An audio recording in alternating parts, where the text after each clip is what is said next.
Hello, tile friends, and welcome back to another episode of the Tile Money Podcast. My name is Luke Miller, your host, and my mission with this podcast is to strengthen the tile industry.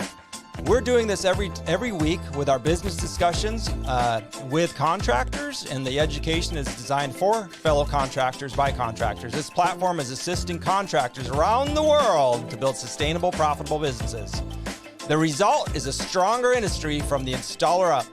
Today, we've got another great discussion for you. I've got my friend Robert Davis back. This is his third time on the episode, and I'm very excited to have him back and catch up with him. It's been a while, and we've got some great topics to discuss. We're going to talk about the Tile Brotherhood, the communities online, and how that it can be very useful at times for a tile contractor. We're going to talk about hiring some bad players and kind of the outcome of not watching your accountant, not watching people who are working for you, and what happens there. And we're also going to talk about modular homes. Robert, someone who does tile in a modular home for a modular home company called Elevate Modular Developments out of his Oregon area there. And so we got a lot to talk about it. Before we bring him on, though, I would like to thank the sponsors of the show. These are the sponsors keeping Tile Money going, and they believe in our mission, and they want to help you contractors grow out there. The National Tile Contractors Association is the oldest and the only association for tile contractors, the largest association, I should say. They can answer any question you have, whether you're looking for solutions in the field or you want an introduction to a specific person who is in a specific field of tile, whatever that case might be. The NTCA is where you will find and meet some of the most professional, profitable tile contractors in North America. Lady Crete International is one of the leading innovators in tile installation materials.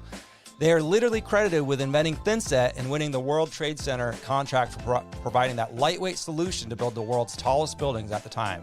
They're a family-run, privately held company with family values that you can feel whether you're talking to the reps or all the way up to the owners of the business still working in the business. GoBoard. GoBoard is an innovative tile backerboard manufactured by Johns Manville. Discover the possibilities with the easy-to-cut and handle waterproof product. It's very lightweight. It's super durable. You can get and achieve ANSI A118.1 compliant installations with their GoBoard Pro Sealant. Go to jm.com/GoBoard to learn more. And happytileguy.com is where tile contractors are getting professional tile contractors' websites built, search engine optimized for lead generations. That is your online hub for your business. All right, let's bring Robert up. Hey, Robert. Hey, how's it going? It's going good. Thanks so much for being on the show again. Oh, my pleasure. Right on. So real quick, for folks who maybe don't know who you are, even though I find that hard to believe, where are you at in the world, and what does your business look like today? Kind of a 30,000 foot overview, and then we'll dig into it, because if you haven't heard Robert's older episodes in the last couple of years, you can go back and listen to it. We dive into his business. We're going to dive into the developments today, but what is your Go ahead and introduce yourself. Hi, I'm Robert Davis. I'm the owner of Davis Solutions, which is an unfortunate company name. It seemed witty at the time, and then I realized that no one in the world can hear the space between the S's on the phone. So I have to do this Davis Solutions emphatically, and it is weird. But it's been this way for a decade, and I can't change it now. So anyhow, we are a high-end residential tile crew. We've got guys at every skill level. We've got journeymen that can plan, run, direct, lead. We've got young guys that are awesome at grouting and running cuts and in between. And we make a good bit of use of contract labor that is qualified, that are folks we know, obviously, largely from social media, that we bring in for projects that are outside the scope because of limited time constraints. Yeah. Right now it's me and Ben Bowling, who is a craftsman, wonderful craftsman, great guy, a wonderful human being. And Seth Hansen is up here from Flagstaff, Arizona. He moved here with his girl, and is turning into a really competent tile setter. Actually, I'm turning things over to him. I'm like, I got to have an office day, finish trimming out the shower, the window and the niche and all that, and I can ride off into the sunset, do what I need to do, and come back and have a predictable result of excellence. And So he's just coming into his maturity as a tile setter. He's very humble, great student, and a hard worker. And he brought one of his buddies from down there, Avery, up here. So there's 4 of us setting tile, and it's good Nice. times. Yeah. Nice. That sounds awesome, man. I'm so stoked that you've got that good crew, and like you said, you have people always willing to come to your part of the world, Lebanon, right over there. It is paradise a lot of the Yeah. year. Yeah, and I know a lot of people, friends of ours who really enjoyed coming out there and working with you on your projects when you need the help, and that's something we'll get into. You're already dropping really good, solid tips of gold. Think about your business name for a good long stretch before you put it legal. Maybe have a few phone calls and stuff, and see how it sounds, coming out of the phone to different people and stuff. So it's one of those things. I know I got about a year and a half into my business and wanted to change the name, and everybody's like, no. But the longer you wait, it's like, you're not going to change it. Right. Just don't change the phone number and you'll probably be fine. Right. That's the truth of the matter. Yeah. I must say that people call me and I bid jobs and they see my letterhead, and at the end of the job, they say, who do I make the check out to? Robert Davis? I'm like, no, to Davis Solutions. And they're like, really? That's the name of your business? And like, we've had all this interaction through email and everything. They just know, call Robert Davis if you want excellent tile done. And yeah, there you go. I could probably change it without changing the phone number, and nobody would even notice but me. So maybe I'm just holding on to it out of pride, or what would stubborn. Do you have any? Do you have any ideas? No, not really. That's part of the problem. I think once it strikes you, you're going to be like, we're changing it next week. Yeah, well, and it's kind of a moving target anyways to try and define what it is that we do. Obviously, we're going to be coming out to Omaha in June, and I'm bringing the whole crew, and we're going to do the thin panel, the 5-day class. Mm-hmm. Got some jobs already scheduled for it, as a matter of fact, right after that. So we'll get some reps in real time right after the hands-on training. Kind of a trial by fire, but we've talked about it.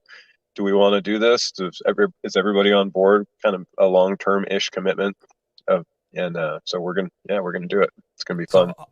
That's awesome. All 4 of you come out.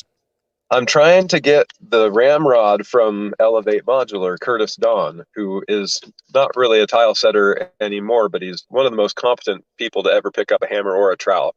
He's a fantastic tile setter. When he was there was a time when he was the guy in-house setting all the tile at that facility, and they just realized that the scope had grown to where he would just never stop doing tile, and he needs to be doing other things as a leader, because now he is the production manager of that facility, and he ain't got time to set tile. That makes sense. Yeah. So you think he might want to join you out there, though? Yes, because he's a skilled guy. He picks up anything. He's been in the trade so long that you hardly have to teach him anything. And so if he went to that class with us, it would just be like, a duck in water. And he'll be instantly a very valuable member of a team that we want to go travel around and do short scope, thin panel jobs and make really good money. And he's got 7 kids. So yeah, I'm hoping I can appeal to one of his natures, craftsmanship, or just the baser, business, filthy mammon, but something. I'll tell you what, I think thin panel, gauge panels are a perfect fit for modular building. You have the space, you have the warehouse. The whole point of modular building is efficiency, right? And your very modern upscale units that you're, tiling. I think it makes a lot of sense. I think it would shave time off. I think you could make more per hour. They could probably spend less. So there's a few business models that modularity really lends itself to. You've got the tiny home thing. We're building a little boxcar home. You've got obviously, look at me, I'm modular, with like the Neo, 2 railroad cars and one's hanging out over a cliff, kind of looks obviously modular. But then there's also a growing trend in it that just folks in high demand areas. And I mean, I live in a high demand area anyways, Corvallis, Albany here. You know, if you find a tradesman that's not busy, he's probably a crackhead. Sorry, dude, nothing personal, but you know, you got something wrong with you. You're not working here. But in San Francisco, it's way worse. People are waiting years to get craftsmen to do things. So by using Elevate, they can circumnavigate that. They can just, it's an end run around it. And they're not super, you know, not as budget conscious as we might be here, you know, because what they would be paying to have it done down there is so much more than even us as a really expensive install crew here locally. So, and then, you know, obviously the efficiency, the wonderful thing about it is that while we're building, they're going into framing, building floor plans and rolling the thing around and putting the house together one floor at a time.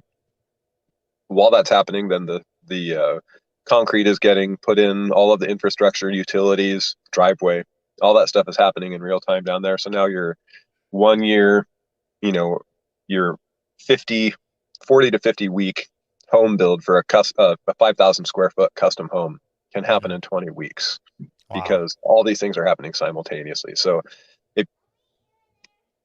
when Elevate started, I think that they kind of had the goal of getting the business of 3 real specific guys, and they're finding out that that's not necessarily what they want. They're trying to find their niche where they'll be the most profitable and everybody will be the happiest, you know, just like everybody else. I forgot what the question was. So no worries. I'm on it. So this is Elevate Modular Development, and that you're so how old is the business? It almost feels like you're kind of growing your business alongside them, you know, when I first started doing tile with Jeremy Von Ruden, who's a Laticrete rep now, back then Curtis was the tile setter for this facility, and it was out where they've torn it down now, but there's a truck stop there now. And that was Fidelity Builders back then. And they grew, you know, but I think they were really stalking a couple of specific architects that put together modular homes and are known for doing that in the Bay Area. They knew that the money was there, and they're, you know, just whittling and refining their game plan to get some of that market share. And they've succeeded. Like they've got some really good, dependable GCs that send plans regularly. They're building homes for the same builder down there, and it's a really good relationship. So they've got kind of their little, you know, $1 million mansion factory online, and it's clicking right along. They're growing, they're pouring more concrete. We really want them to extend the building, but anyways, I'm just the tile guy there. But nonetheless, expansion is happening quick. I listened to some. I used to listen to a podcast that is just dedicated to the modular building space, and it's pretty interesting, the kind of topics they come up with. Shoot, I wish I could remember the name of it now. I was going to ask you what the name of it was. I'll put it in the show notes here. But the point is, I mean, all this, you know, it's an interesting topic because I would you know, put it out to anybody who's kind of wanting a niche. You know, everybody kind of seems to have a certain niche in the industry, and one of the niches, you know, like my friend and business partner Craig, you know, this week he mentioned, you know, he's got a very successful relationship with the Furniture Mart of Nebraska. And he's a subcontractor, and they have a beautiful, you know, mutually beneficial relationship. And it's similar to you with like people go in there to buy furniture, and he gets referred as a tile guy. No, so the Furniture Mart is more like, what would they be like? They sell tile, so they sell everything. They sell everything for a house. They're like the 8th largest retailer in the U.S., but they only have 4 stores. So these stores, these stores, and he told me they have a. He said they have oh man, I don't want to misquote it, but I think he said they have a 4,000 square foot home inside a warehouse just for them to test products on. So that's cool. The kind of size we're talking about here. Like, wow. It's just like the mega mall of like Stuff Mart from VeggieTales. Yeah, and everything's high end. Like everything's like the best of everything, you know. So cool. But all that. I love learning about these little niches, you know. We tried to sell them, you know, some thin panel and what they ended up. So we've gone super lightweight. Like first we've been using Rodcat foam and Hydroband board, which is a little difficult to source right now. Rodcat's still clicking away, but Hydroband board is hard to get your hands on. Wow. We're using Cornell Sason's Revolutionary Shower Systems board. He makes it in Idaho, and it comes in 4x6 sheets, which is pretty darn cool. But anyways, their goal is to make things as lightweight as possible, and as flexible as possible. And I think thin panel would lend itself perfectly to that. And you know, they get on us about not wanting, you know, you have to plan things perfectly to be on this tight of a schedule and install a foam pan. If you screw up at all, the fallback is I can make anything out of mud, right? But then they're like, we don't want you to make it out of mud because it weighs so much more, and we don't want it to be like that. But then we prep these things out. This crazy lady comes in and insists on 3cm Carrera as the cladding in her shower. And they're like, why don't you let us mill it down? And anyway, so we prep it out with lightweight materials, and then they put 3cm stone in there. And I can't imagine that granite was any cheaper than a thin panel porcelain would have been, especially when you consider the prep that we put into it and their direct cost for that. The prep's going to be the same. The thin panel is going to weigh a lot less. I think more flexible. I think if they relook at it and have a serious look at it, you know, I think it would be a no-brainer. But I need to put together. I need to put together a presentation and go in and say, look what you did. You told us this is what you wanted. This is your goal. This is a tenet of your building, you know, kind of ideology.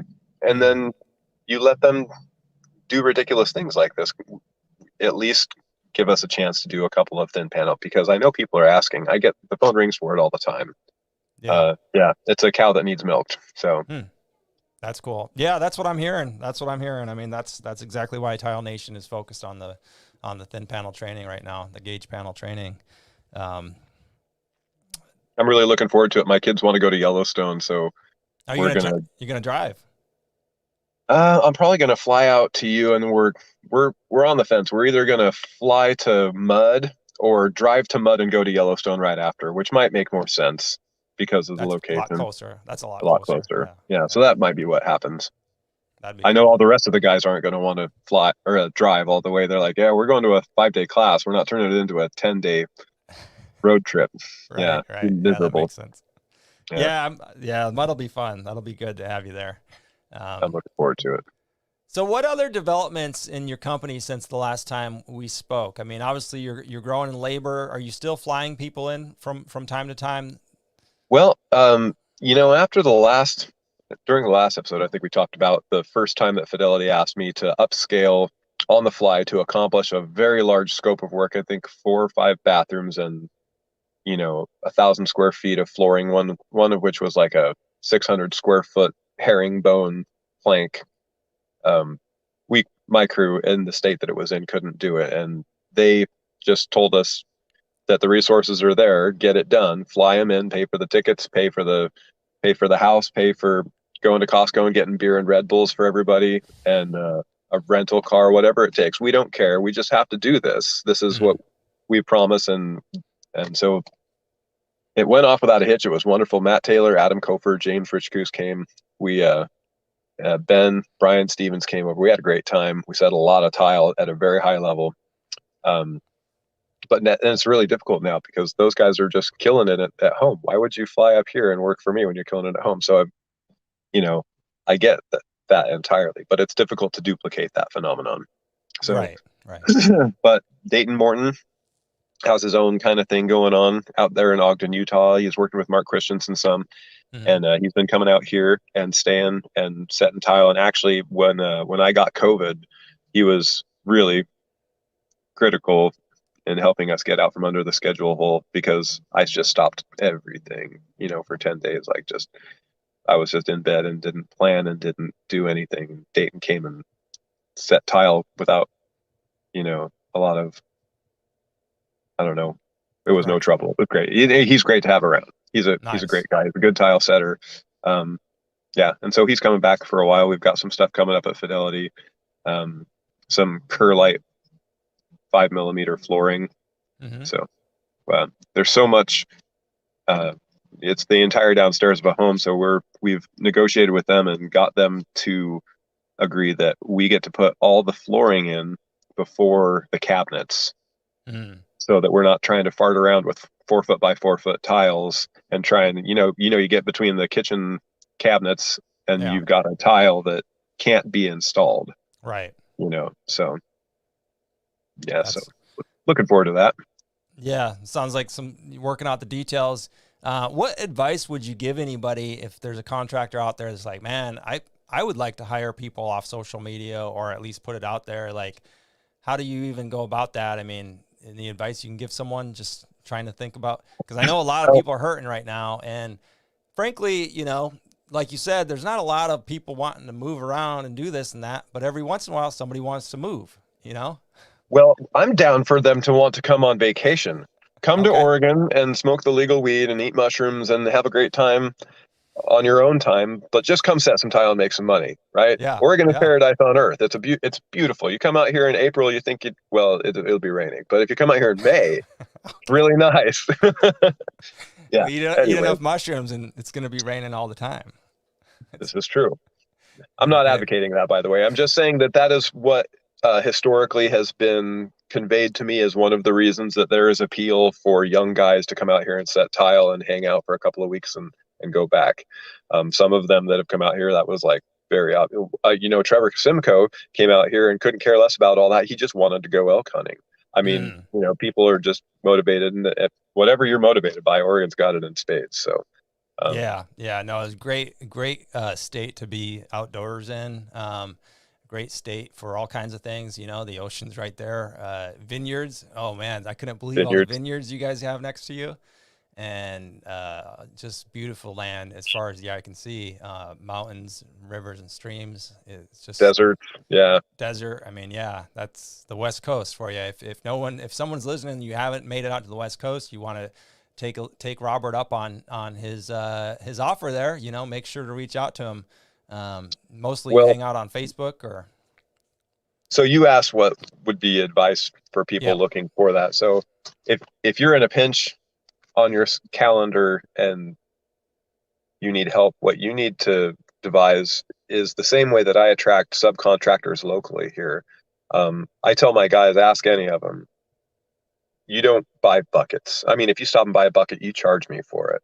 Okay. Working for me shouldn't cost you any money, right? Keep track of your own tools and all that, but you shouldn't ever have to run and spend your own money on a roll of mesh tape at Lowe's because I failed to provide it or something like that. So there's an accounting for all of that, and sometimes they do have to do that, but it doesn't in the long run cost them anything to work for me.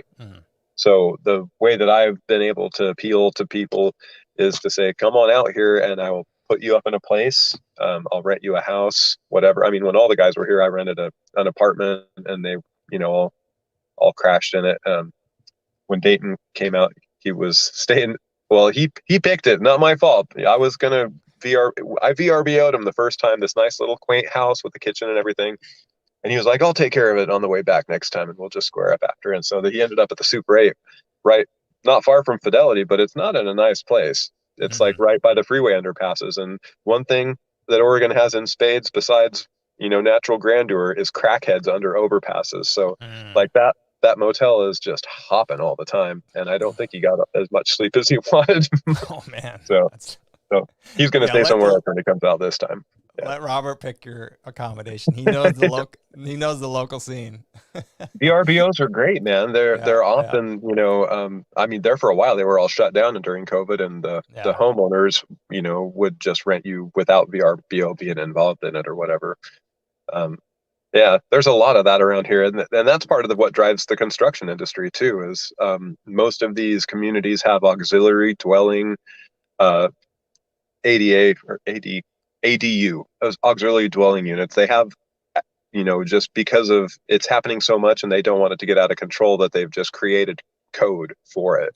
Yeah. So a lot of these places that had previously humongous yards now have a big house and a little house, and they rent the little house out as an ADU, or we call it a mother-in-law cottage or something like that. Sure. Yeah. So, yeah. Lots of tile work for some of those things. Yeah. No, yeah, it's a good little niche itself. We did a bathroom in one big house and it was all everything. And then in the little house, lower ceilings, and the designer had scaled everything down so it was a miniature version of the big bathroom in the big house. Yeah. Really neat. Anyways, sorry. I like I love tile. it, man. That's so they really like their house design, huh? It just made a Yeah. mini one. That's wild, man. So check it out. You gave some solid advice there for everybody, whether you're trying to attract local talent, like you said, or just build a solid, very, welcoming culture for your company. And you're going to attract the cream of the crop. The fact of the matter is, anybody who is an employee, they have their pick right now.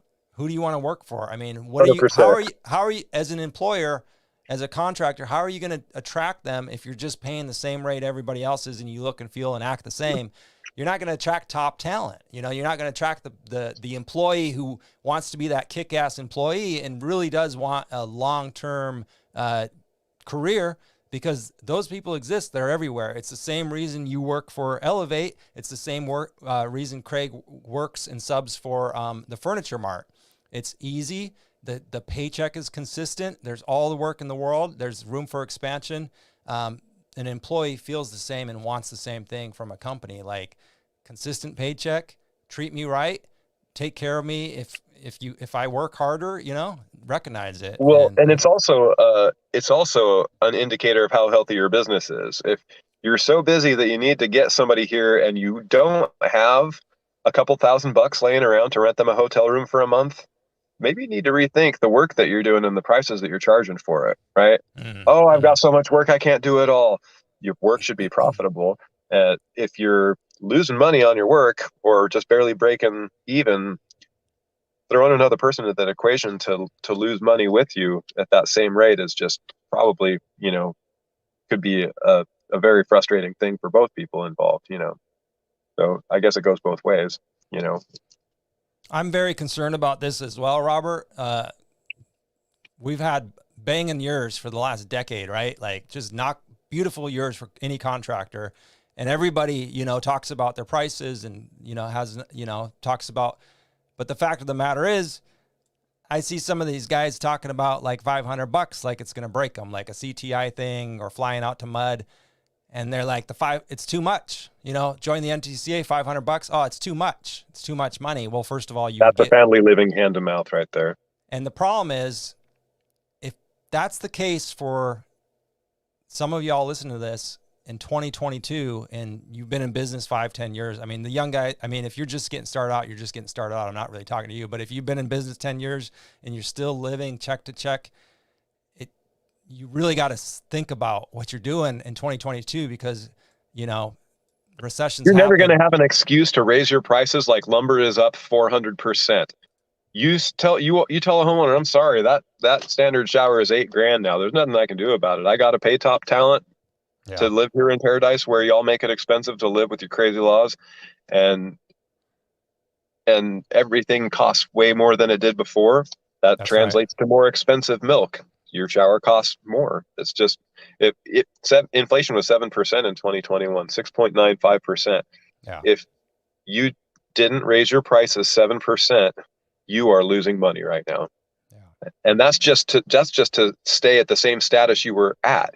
If at the beginning of 2021 you weren't doing really well and you were living hand to mouth, then you're compounding that problem in your life. Yeah. Mm-hmm. You need to get your books figured out.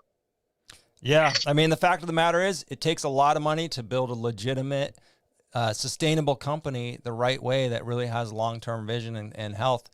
These prices that we're still seeing to this day for square footage or, a shower, like you said, if it's 5 or 6 last year, it should probably be 8 this year.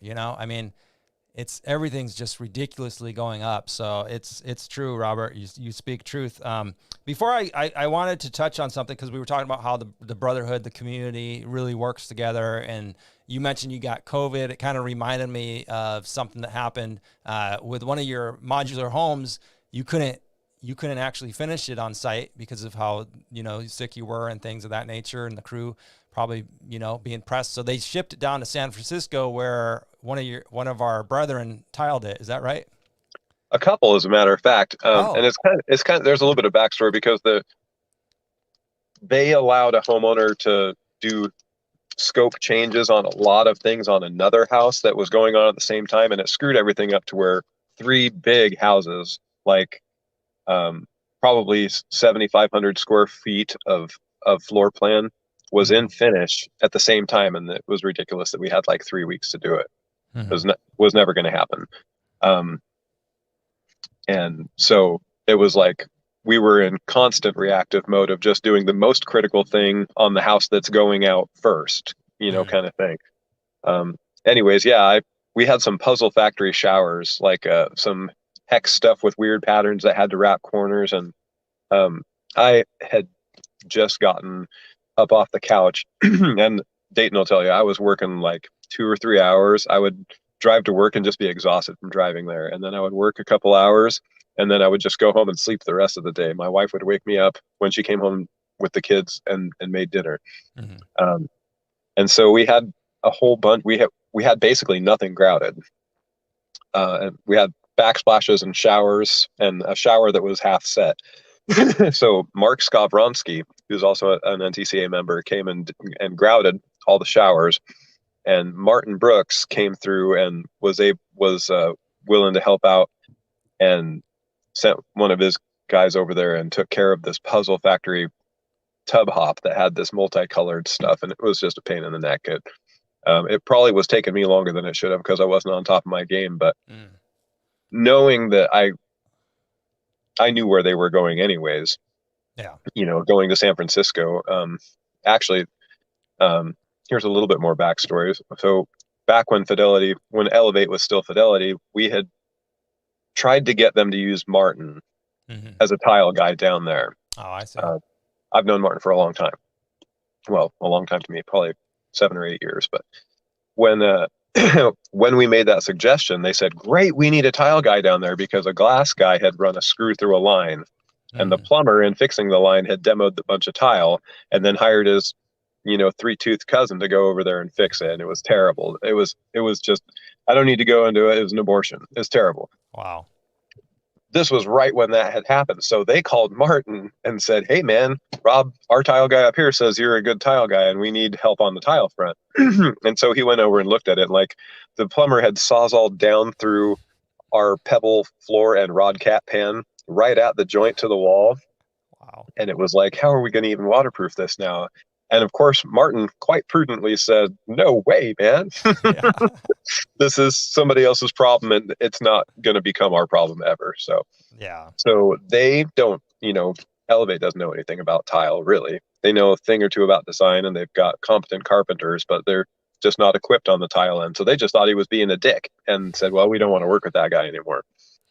So they sent me down there to do it, and Martin still came through because I flew in, and Martin hooked me up and filled up this rental truck that I got at the airport, and hooked me up with tools and showed me where the mom and pop was to go get the Laticrete stuff that I need, because all of our installs are all Laticrete, and save the day. So that has given some leverage now, and I hope that in return for Martin's generosity and discounting his normal price for getting my work done down there, because I was too sick to do it, I'm hoping that we're going to get a foot in the door and say, "Here's my bid for the work that is going to happen here, and here's Martin's bid for the work that's going to happen on site."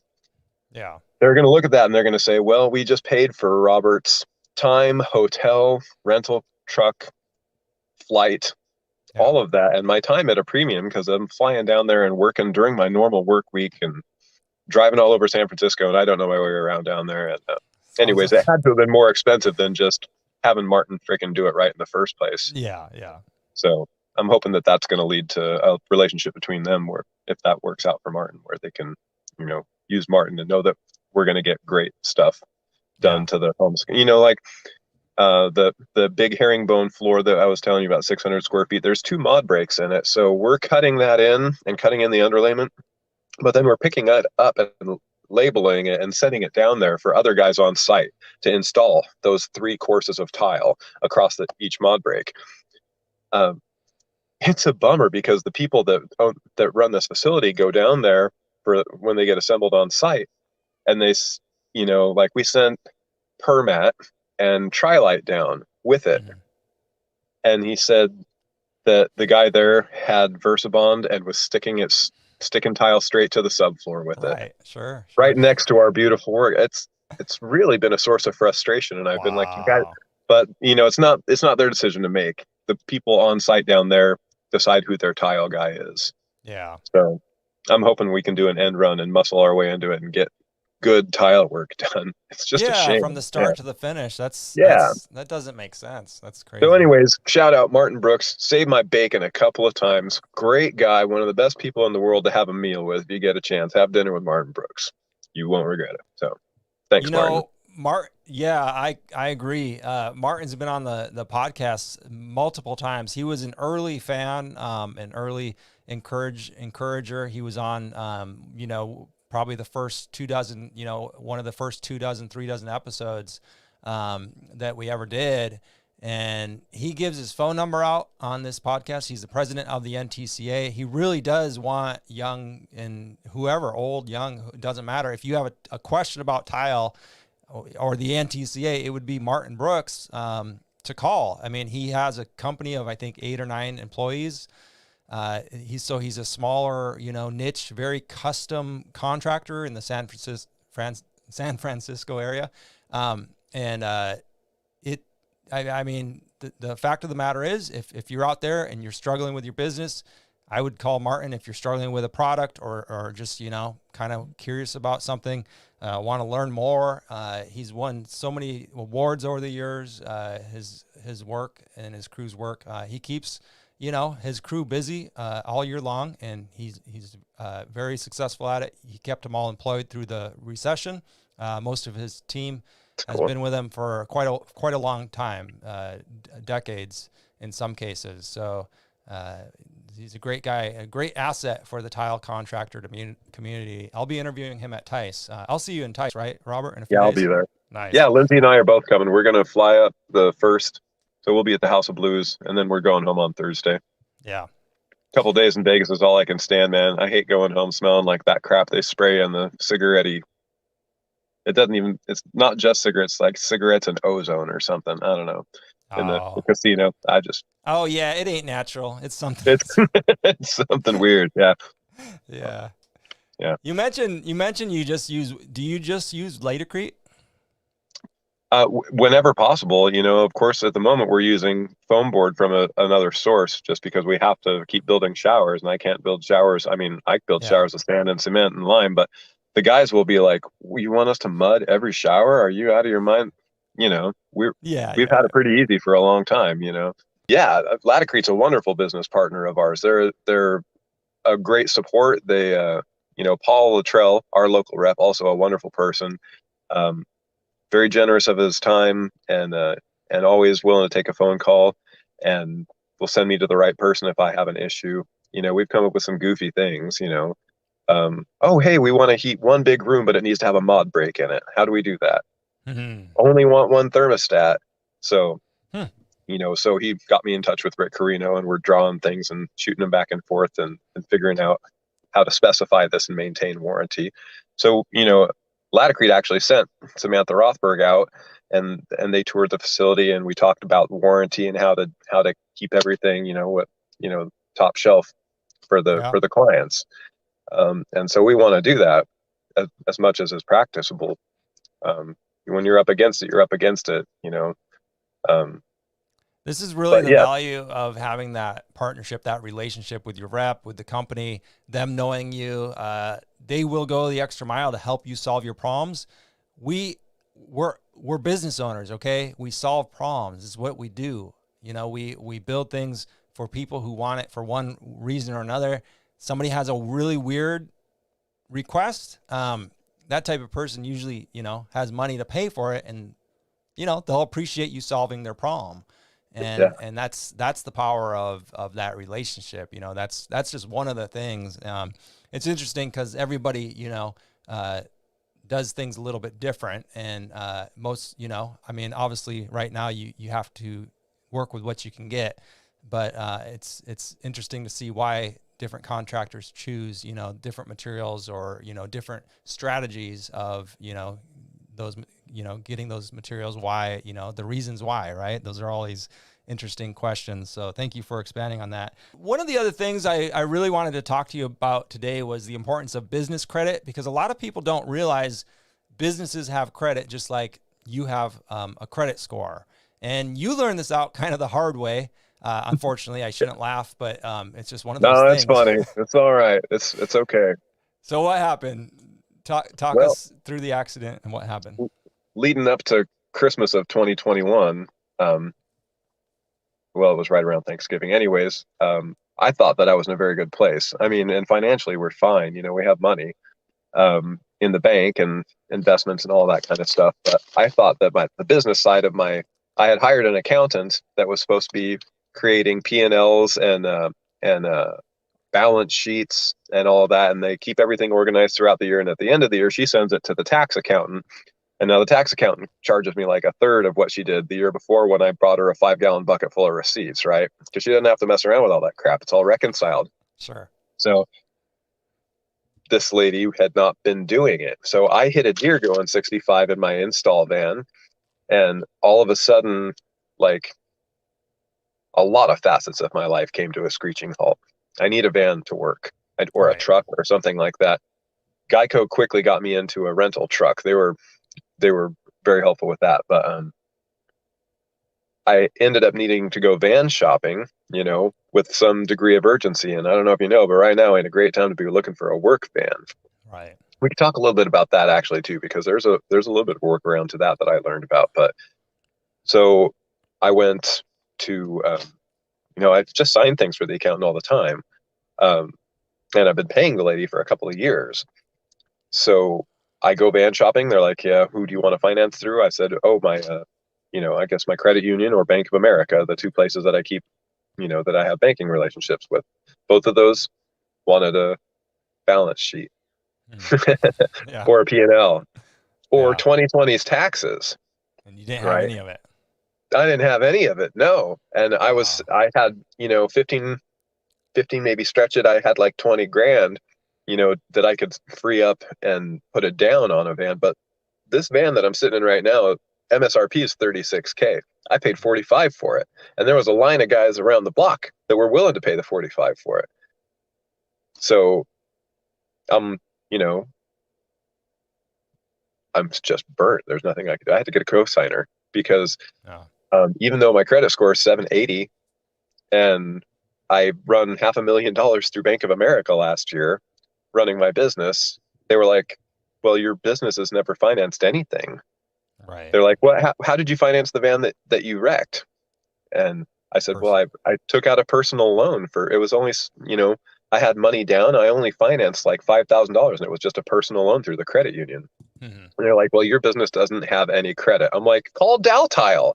They'll let me walk out of there with a pallet of any damn thing I want. Yeah. My business has credit. And they're like, I'm sorry, your business basically doesn't exist on paper as far as GMAC is concerned. Wow. Yeah. And I thought that because I probably didn't care to look over the balance sheet and the P&L, or didn't have time, which I was hoping I thought that hiring an accountant was like, here's someone who's going to look at these documents they generate and say, hey, bro, you're losing money on all your showers. Nothing like that. She was doing nothing actually. But so, yeah, I lit a fire under her and she got it done in like 2.5 weeks. But by then it was too late. Yeah, we had to go back to work. So I'm very fortunate that someone co-signed, and then apparently I'll have business credit after that. It has nothing to do with your personal credit. I thought that was funny. Now does your business have a credit card, or how did the bank or whatever tell you? I have credit cards in my business's name. It says Davis Solutions on my credit cards. I mean, I just don't understand how the business doesn't have any credit. And I was like, okay, the business doesn't have any credit. My credit score is 780. I've got $50,000 in your bank right now between my retirement and stuff that's not in stocks. Yeah. Loan me 40 grand to go buy a van. I'll put 20 down. You only have to loan me 25. And they're like, no, you don't have any credit. No, because it's going to be put into service to the business. Right. I said, well, I just have a hankering as a dad for a 2-seater, you know? Yeah. So loan me that and I'll buy it as a person and then I'll turn around and sell it to my business. And they're like, we can't let you do that.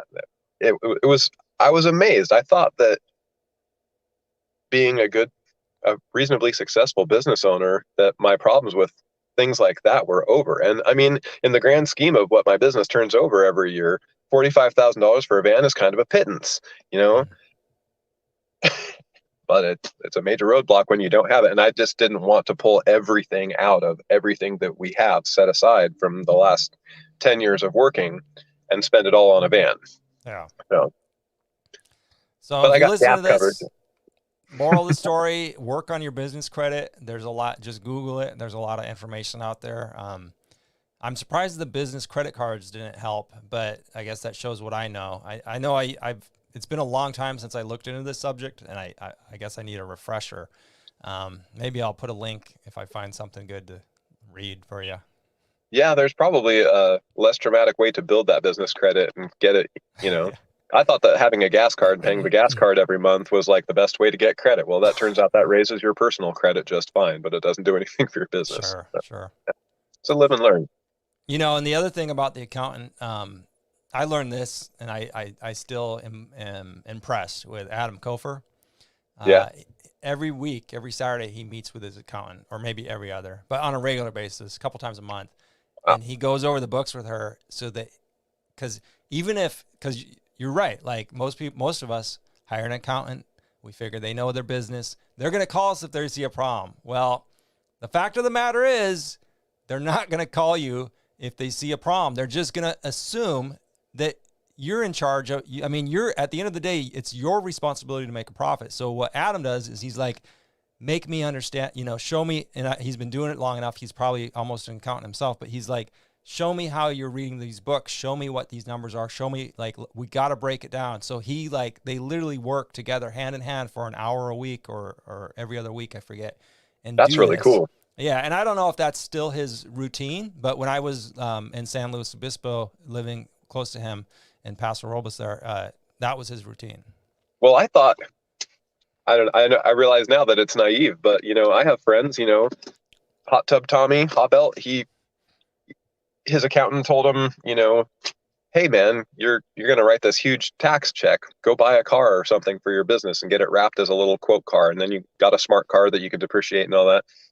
And at the time I didn't have an accountant. I was trying to figure out how to get that. And I was like, oh, great. I'll hire an accountant. I need to know information like that. I thought that, They're not all equal. Yeah. They're not all the same. Yeah. Imagine that. They're different people all over the world. They're not all little accountant robots. Yeah. I shop around whenever I would set up a business, I would shop around 3, 4, 5 accountants, CPAs, bookkeepers. That's who Adam sits with, is his bookkeeper, not accountant, by the way. But still, it's a similar thing. I don't even know the difference. Well, the bookkeeper keeps the books, right? And then the CPA files your taxes typically at the end of the year. So, but the bookkeeper is going to help you understand your day-to-day numbers. And that's why the value there is so important. It is important to find a good one. I'm actually in talks with one, and I'm vetting them and talking with them about kind of bringing them into the Tile Money group to help people. But I take my time with anything like that because, if I'm going to vouch for somebody, I got to check them out. Right. They could poison your credibility pretty easily. Yeah. As we hear here. So that's that. What an experience, man. What an experience. I mean, talk about being under the pressure right around Christmas. I mean, it kind of puts a sour taste on the whole, Christmas spirit and everything. But I'm glad you're in a van now. You got the van you like. What was the tip on finding vehicles? Because I bet a lot of people are like, I need a vehicle. So in Oregon, you can look at a website and see that there are, dozens of 2021 Chevy Express vans or 2,500 Ram trucks or whatever. When GMAC or Dodge or Ford finishes a vehicle off the assembly line, it shows in stock for the dealership that it's going to. But those dealerships have relationships with people locally, and they're already sold before they even come off the line. So it shows as available. You call and they'll say, no, we can't sell you that van.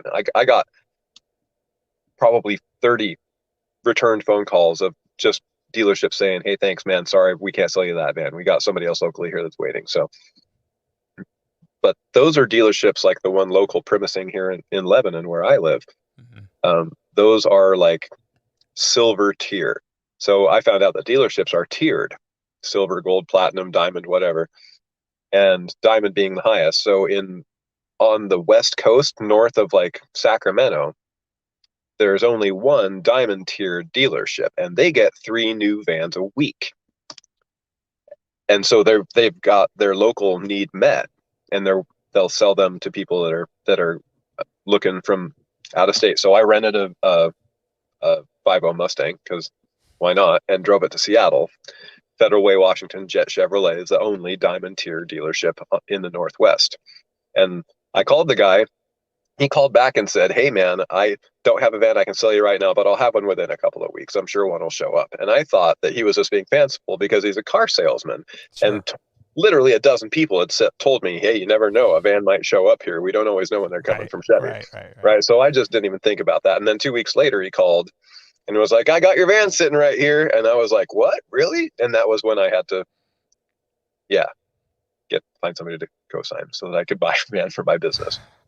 Yeah, but anyway, so yeah, they did. They were like, "Do you want one with the racks in it or not?" And I don't know if you can see this is the racks from my old van. The place where the tow truck company hauled my totaled van after I hit the deer, I paid him. It cost me $300, 3 hours of shop time to pull the racks out of the old van and put them in this van. So I've got a van with 3,000 miles on it, and some tool racks that have like 303,000 miles on them. Cool. But it's not like they wear out, so. Right. Yeah, they're good to go. No, actually save some money not buying one with the upfit in it, because it's like $4,000 to get the Adrian steel upfit with the contractor racks and the partition. So yeah. The partition, when I hit the deer, actually saved the back of my head, because I had 8-foot screeds, and my box screeds and L screeds are all on top of the rack back there. Yeah. And several things came forward and slammed the back of this partition. One, I don't ever stand on the brakes in this thing at 65 miles an hour. I mean, it's a good way to wreck a van, even if there isn't a deer there. So right. Yeah, normally they don't slide around, but anyways. That's wild, man. That's wild. So find a diamond tier dealership as well. And I'm sure that you can just do a little bit of Googling, or just ask your local Chevy dealership that can't sell you a van, "Hey, who's the diamond dealership in this region?" And if you're, the guy said, "You need another van, just let me know. I'll come up with one in a couple of weeks." And you do the same thing, just drive up here in a rental and drop it off at Enterprise up there. And so, Cool. Good tip, man. Because it's hot. The vehicle market is hot right now. We sold my wife's little 94 Toyota truck, like a 2-wheel drive extended cab 94 truck with 275,000 miles on it, for like $5-6 grand. Yeah, we got a bunch of. Yeah, it's crazy. The used car market is really, or the vehicle market in general, is booming. So I've got a 2018 Cummins 3500. Oh, you saw it. It was at your house. We bought it to pull our fifth wheel. That's really the reason why. We've got our fifth wheel up for sale, and as soon as that sells, I'm going to sell the Ram. You can't sell the truck before the fifth wheel's gone, or I can't sell the truck before the fifth wheel's gone. I'm starting to think it should be a package, because I think people would pay $30,000 extra just to get the truck. That's not a bad deal. I think that's what I'm going to do, is just package them together, because I'll probably attract more people just from the truck itself. It's got 60,000 miles. It's got 59,000 miles on it. 2018. Nice. Yeah. That's a lot of miles. It's a lot for a 2018. No, that's not. That's like that's sick. Well, that's 15,000 miles a year. That's a lot less than I put on my van. Yeah. Yeah. No, it's not a lot of miles is the thing. It's pretty low, especially for a Cummins. It's just nothing. It's just starting to get broken in, I think. Well, listen, Rob, this has been a great conversation. I really appreciate you taking the time to share your knowledge with the tile community on Tile Money. Appreciate your support. It's nice talking to you. I have one more thing to add. So last time Dayton Morton was here, he showed me, I walked into the shower he's building, and I hear this woman talking really animatedly and fast, and I'm like, whoa, this person is like on one. And then I hear Joe Rogan's voice, right? And it's Joe Rogan talking hella fast and all animated. I'm like, what is going on? He tells me, oh, I listen to everything on Spotify. I listen to my podcasts at 1.5 speed so I can get through the long JRE podcasts and all these different teachings, whatever he's listening to. Yeah. In 60% of the time. Yeah. So yeah. I have my Spotify set up that way now because I listen to a lot of Bible teachings and different kind of stuff, but all the talk stuff is in Spotify. And so the other day I went back to listen to Tile Money episodes, and I heard your theme song, ding, ding, ding, ding, ding, just at 1.5 speed, and then listen to the interview at 1.5 speed. Yeah. People sound different at 1.5 speed. That's Anyways, true. you might consider speeding up your intro music, but You think I should? you'll have to talk 60% faster. No, I don't think you should. No. No, I used to do that all the time. I used to listen to so many podcasts all day long, and I would do the same thing, 1.5, 2, sometimes 2x if it was if they were speaking real slow. It's funny what the mind and the ear get used to. You can definitely. I listened to this pastor out of Calvary Chapel in Santa Barbara, and he at 1.5 times speed, he sounds like Jimmy Carter. It's the uncanniest thing. It's weird. Yeah. Jimmy Carter teaching you the Bible. That's That's the one I sent to you. Yeah, actually, that guy at 1.5 times speed. That guy sounds like Jimmy Carter. Yeah. all right. I'll check it out on the plane ride to Vegas. Yeah, man. I'll see you there. Sounds good, brother. All right. Thanks so much again, Tile Friends. If you want to stay in touch with all things Tile Money, subscribe to our newsletter. You can do that at tilemoney.com or click on the link in the show notes. Robert, again, thanks again for your time. My pleasure. I'll see you in Vegas.